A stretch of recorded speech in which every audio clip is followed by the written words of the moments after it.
Que a graça e a paz do nosso Deus, a doce paz do nosso Senhor Jesus Cristo e a companhia do amado Espírito Santo seja conosco, amém? Bom, hoje vamos falar então da unção de Davi por Samuel, que acontece devido à desobediência de Saul. Saul, a partir do momento que o povo de Israel resolve pedir a Deus um rei, em função de que os povos vizinhos tinham um rei e eles não tinham, e Deus atende então e pede para Samuel ungir Saul como rei. Como Saul não tem uma proximidade com Deus, das coisas de Deus, das coisas do reino de Deus, ele acaba desobedecendo, ele acaba não entendendo como é que Deus age. Deus pedia para ele fazer algo e ele fazia da forma que ele achava melhor, ao invés de simplesmente obedecer. Isso fez com que Deus, então, rejeitasse Saul como rei e preparasse Davi. Quando Deus envia Samuel na casa de Jessé, Samuel ele é respeitado de uma forma tão grande que os homens temem quando ele chega. Por que Samuel veio? O que Samuel quer aqui, né? O que será que está acontecendo? Aí Samuel foi com o intuito de... usou a estratégia dizendo que foi lá para sacrificar o Senhor e convidou então a família de Jessé. Até porque Saul, se soubesse que Samuel iria para lá ungir Davi, ele mataria Samuel. Então Samuel pergunta para Deus e Deus é que dá a estratégia para Samuel. Diz, não, diga que tu vai sacrificar. Samuel convida então a família de Jessé e a Bíblia diz que na mesa, na sala onde eles estão todos os filhos de Jessé. Só que o Senhor vai falando para ele, não é esse, não é esse, não é esse. E passam por Samuel os 7 filhos de Jessé. E aí Samuel pergunta, acabaram os seus filhos? Não tem mais ninguém? Aí Jessé responde, não, tem mais um que está no campo, está pastoreando as ovelhas, e era Davi. Aí então Samuel responde, manda chamá-lo, pois não nos assentaremos à mesa sem que ele venha. Então mandou chamá-lo e fê-lo entrar. Ele era ruivo, de belos olhos e boa aparência. Disse o Senhor, levanta-te e unge-o, pois este é ele. E tomou Samuel o chifre de azeite e o ungiu no meio de seus irmãos. E daquele dia em diante, o Espírito do Senhor se apossou de Davi. Então Samuel se levantou e foi para Ramá, que era a cidade dele. Bom, ali Davi foi ungido como rei. Mas não foi fácil a vida de Davi. Para ele assumir o reinado, demorou em torno de 15 anos, fugindo de Saul, sendo perseguido, morando em cavernas, se escondendo, guerreando, até que depois se tornou o primeiro rei de Judá e logo em seguida rei da nação inteira. Quando Deus retira o espírito que estava em Saul, o espírito dele que estava em Saul, ele coloca um espírito maligno na vida de Saul. E um certo dia, ele estava sendo acometido por esse espírito, né? Estava sendo incomodado por esse espírito. E alguns dos homens dele disseram assim, olha, por que o rei não pede para vir um homem hábil com a harpa? Porque quando acontece essa questão do espírito incomodar o rei, esse homem tocando a harpa ameniza, acalma o rei. E já disseram junto que conheciam um homem que tocava harpa muito bem. Ele diz assim, ó, Então respondeu um dos moços e disse: Conheço um filho de Jessé, o Belemita porque eles eram de Belém, que sabe tocar e é forte e valente homem de guerra, sisudo em palavras e de boa aparência, e o Senhor é com ele. E aí Saul então envia uma mensagem para Jessé, pedindo para que ele envie Davi na presença dele. E isso é uma estratégia que Deus cria para que Davi comece então a ter contato com o reino. E Davi vai, Jessé manda pães, bastante. Deixa eu ver aqui, ele manda vinho, cabrito, pão, e manda Davi levar para Saul. E aí Saul pede para Jessé deixar Davi lá. E Davi fica lá. Ele passou a gostar a amar Davi, né? Sucedia que quando o espírito maligno da parte de Deus vinha sobre Saul, Davi tomava a harpa e a dedilhava, então Saul sentia alívio e se achava melhor, e o espírito maligno se retirava dele. Logo em seguida que Davi foi ungido, Davi passa pelo campo, o pai manda, porque os filisteus entram em guerra com os israelitas no campo, e Jessé manda ele lá, manda Davi lá levar comida para os irmãos, e para ver como é que os irmãos estão. Quando Davi chega lá e vê que tem um gigante que está enfrentando, desafiando o povo de Israel para uma luta, Davi imediatamente, quando ele vê aquela situação, ele se pergunta e fala em alta voz: quem é esse incircunciso que ousa enfrentar o exército do Deus vivo? Então Davi, ele tem realmente uma comunhão com as coisas do reino de Deus, diferente de Saul. E quando ele tem essa reação, ele mostra que ele tem conhecimento das coisas de Deus. Ele está agindo de uma forma diferente de Saul. E aí ali a gente já sabe que ele se coloca à disposição para lutar com o gigante, e ele vence o gigante, porque ele fala inclusive para o gigante que tu vem com espada, com escudos, e eu vou com o Senhor, contra ti com o Senhor dos exércitos. E ele vence a luta. Então Davi passa a ficar cada vez mais conhecido. Quando eles vão para a guerra, para as lutas, para as batalhas, e eles retornam, as mulheres cantam que Saul feriu os seus milhares, porém Davi os seus 10 milhares. Quando eles retornam, né? Quando eles retornam das batalhas, elas cantam sempre dessa forma: Saul feriu os seus milhares, porém Davi os seus 10 milhares. E isso vai provocando a ira de Saul.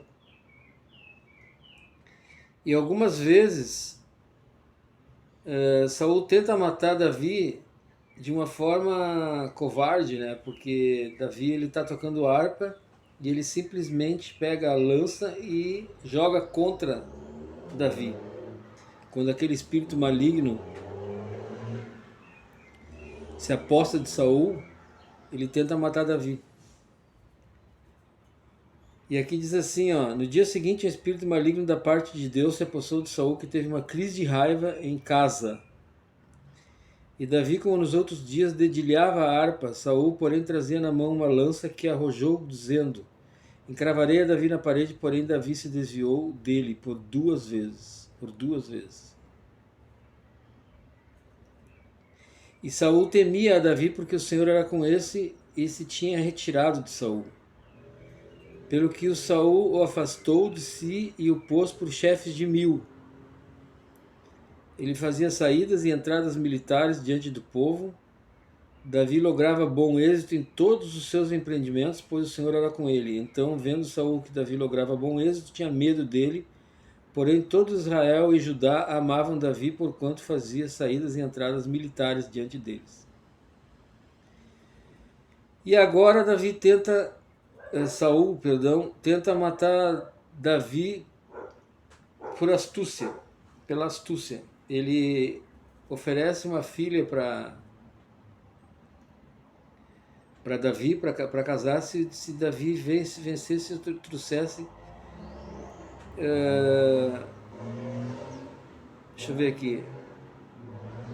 Ele diz assim para Davi, ó: eis aqui Merabe, minha filha, mais velha, que te darei por mulher, somente filho valente, e guerrei as guerras do Senhor, porque Saul dizia consigo: não seja contra ele a minha mão, e sim a dos filisteus. Respondeu Davi a Saul: quem sou eu e qual é a minha vida e a família do meu pai em Israel para vir a ser eu o genro do rei? Sucedeu, porém, que ao tempo em que Merabe, filha de Saul, devia ser dada a Davi, foi dada por mulher a Adriel, Meolatita. Então ele queria que Davi casasse com a filha dele em troca de lutar as guerras de Saul, para que Saul morresse nas mãos dos filisteus. E Davi não aceita. Porém, tem outra filha de Saul que é chamada Mical, essa ama Davi. E quando o rei fica sabendo, ele novamente oferece a possibilidade de Davi ser genro dele. E agora, em troca de 100 prepúcios de filisteus. O rei não deseja dote algum, mas 100 prepúcios de filisteus para tomar vingança dos inimigos do rei, porquanto Saul tentava fazer cair a Davi pelas mãos dos filisteus. E Davi vai, luta com os filisteus, traz os prepúcios que ele pede e casa com Mical, filha de Saul. E Davi e um dos filhos de Saul, que era Jonatas, ficam muito amigos, muito grandes amigos. Renovam o tempo inteiro a aliança entre os dois. E Jonatas livra Davi, muitas vezes do próprio pai de Saul. E Saul tenta pegar Davi de uma forma ou de outra, tenta matar Davi. E Davi, por 2 vezes, ele tem a possibilidade de matar Saul. Saul está nas mãos de Davi, mas Davi não faz. Porque ele diz: quem sou eu para ferir um ungido de Deus? Então, por 2 vezes, ele provou para Saul que ele poderia matar ele e não matou. E aí ali Saul se arrepende, faz uma nova aliança com Davi, mas depois aquele espírito maligno de novo age na vida de Saul e faz com que ele persiga Davi para matar. Muitas pessoas que escondem Davi, que alimentam Davi ao longo do caminho, Saul vai matando. Tal era a ira que Saul tinha em relação a Davi. E vai sendo assim até que, em determinado dia, os filisteus, numa guerra contra Israel, matam então Saul e os filhos de Saul. Fica apenas um filho vivo. E Davi cuida, por amor a Jonatas, pela aliança que ele tinha feito com Jonatas, ele cuida desse filho de Saul pela vida inteira. Então esse era Davi, da forma que Davi agia. E Davi luta as guerras e vence. E vai lutando e vai vencendo, até que se torna rei de Judá. E ao mesmo tempo que ele se torna rei de Judá, o Abner, que era o braço direito, era o chefe dos exércitos de Saul, coloca o filho de Saul como rei em Israel. Então, por um curto tempo, E logo em seguida, então, Davi vem e toma também Israel e passa a ser rei de Israel. Davi foi o rei em Israel, falando historicamente, o principal rei, o rei que teve mais vitórias, né? Um general de exército mais famoso foi Davi.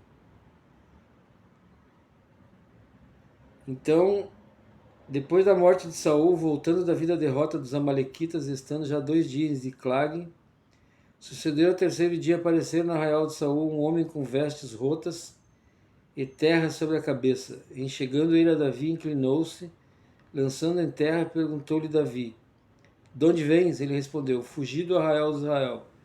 Disse Davi: Como foi lá isso? Conta-mo. Ele respondeu: O povo fugiu da batalha e muitos caíram e morreram, bem como Saul e Jonatas seu filho. Disse Davi ao moço que lhe dava as novas: Como sabe tu que Saul e Jonatas seu filho são mortos? Então disse o moço portador das notícias: Cheguei por acaso à montanha de Gilboa, e eis que Saul estava apoiado sobre a sua lança, e os carros e a cavalaria apertavam com ele. Olhando ele para trás, viu-me e chamou-me. E disse: eu disse: Eis-me aqui. Ele me perguntou: Quem és tu? Eu respondi: Sou a Malequita. Então me disse: Arremete sobre mim e mata-me, pois me sinto vencido de cãibra, mas o tino se acha ainda todo em mim. E arremessei-me, pois, sobre ele e o matei, porque bem sabia eu que ele não viveria depois de ter caído. Tomei-lhe a coroa que trazia na cabeça e o bracelete e os trouxe aqui ao meu senhor. Então apanhou Davi as suas próprias vestes e as rasgou, e assim fizeram todos os homens que estavam com ele. Prantearam, choraram e jejuaram até a tarde por Saul e por Jonatas, seu filho, e pelo povo do Senhor e pela casa de Israel, porque tinham caído a espada. Então perguntou Davi ao moço portador das notícias: De onde és tu? Ele respondeu: Sou filho de um homem estrangeiro, Amalequita. Davi disse-lhe: Como não temeste estender a mão para matares o ungido do Senhor? Então chamou Davi a um dos moços. Ele disse: Vem, lança-te sobre esse homem. Ele o feriu de sorte que morreu. Disse-lhe Davi: O teu sangue seja sobre a tua cabeça, porque a tua própria boca testificou contra ti, dizendo: Matei o ungido do Senhor. Então o homem que dá notícia para Davi da morte de Saul, Davi mata ele porque, pelo que ele disse, Saul ele tinha pedido para o homem ajudar ele a morrer, que ele já estava com a espada sobre o peito e pediu para que o homem arremetesse contra ele e matasse ele.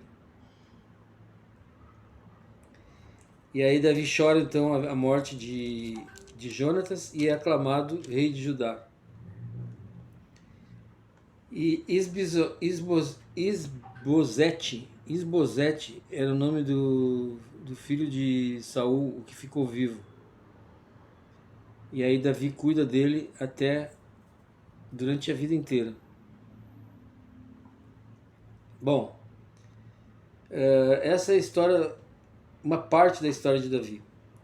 Porque depois existem muitas conquistas de Davi. E depois que ele é ungido rei de todo Israel, nós vamos depois começar a ouvir um pouco da história dos acontecimentos de Davi. Como Davi tratava os homens, como Davi tratava as guerras, aquilo que Davi construiu, o desejo no coração de Davi de construir uma casa para Deus aqui na terra, onde Deus não aceita, mas permite que daí o filho de Davi, Salomão, faça esse templo, né? E, enfim, nós vamos ficar sabendo de mais histórias que Davi foi, vamos dizer assim, o autor principal. Né? Vamos ouvir mais sobre Davi. Eu gostaria só de trazer uma mensagem, visto que Samuel, que ungiu Saul e ungiu Davi, era um homem muito respeitado em Israel, profeta, sacerdote muito respeitado, muito temido em Israel, e um homem que Deus amava muito. Esses filhos de Samuel, embora tendo um pai como Samuel, eles se tornam corruptos. E nós sabemos que a principal educação para os nossos filhos não é as palavras, não são as palavras, não é aquilo que a gente fala para eles fazer, mas aquilo que fazemos, as nossas atitudes. Essa é a verdadeira educação que nós damos para os nossos filhos. E aí nós nos perguntamos, então, com um pai como Samuel era, como que os filhos são corruptos, tendo um exemplo do pai que era Samuel? Então eu chamo atenção para uma coisa: o importante é a forma que nós nos apresentamos diante de Deus. O importante é a forma que nós nos colocamos diante de Deus. Se tememos a Deus ou se não tememos. Se obedecemos ou não obedecemos. É isso que importa realmente diante de Deus. Se nós tememos a Deus ou não tememos. Se nós tratamos a Deus como alguém que é diferenciado, alguém que merece louvor, diferente de qualquer outra coisa, dinheiro, carros, pessoas, né, super-heróis, jogadores de futebol e tudo mais, ou se nós tratamos Deus igual a todas essas outras coisas. Então eu queria só chamar a atenção para isso, que o que importa realmente nas nossas vidas é a forma que nós nos colocamos diante de Deus. Amém, amados? Eu deixo aqui essa palavrinha e espero vocês no próximo vídeo. Peço que vocês compartilhem, curtam esse vídeo e que leiam a Bíblia. Leiam a Bíblia, porque a Bíblia ela é rica em detalhes, a Bíblia tem muita vida, a Bíblia tem solução, porque na Bíblia está o Espírito de Deus. Então quando nós buscamos a Bíblia, nós estamos ouvindo o Espírito de Deus. Amém? Então vamos tentar ser espontâneos para servir a Deus. Fazer as coisas com amor, fazer porque Ele merece todo louvor, que Ele merece toda a glória, Ele é digno. Não porque alguém nos force a fazer. Não porque o pastor está mandando nós fazer. Não porque os nossos pais nos assustaram com o inferno ou alguma outra coisa semelhante. Mas porque Deus realmente é digno de todo louvor e de toda adoração. Eu peço que Deus abençoe a mesa de cada um, o trabalho, a saúde de cada um, em nome de Jesus, e que não falte a provisão na mesa, que não falte trabalho, que não falte paz no lar de cada um, em nome de Jesus. Amém, queridos? Deixo aqui então o meu forte abraço, espero vocês no próximo vídeo.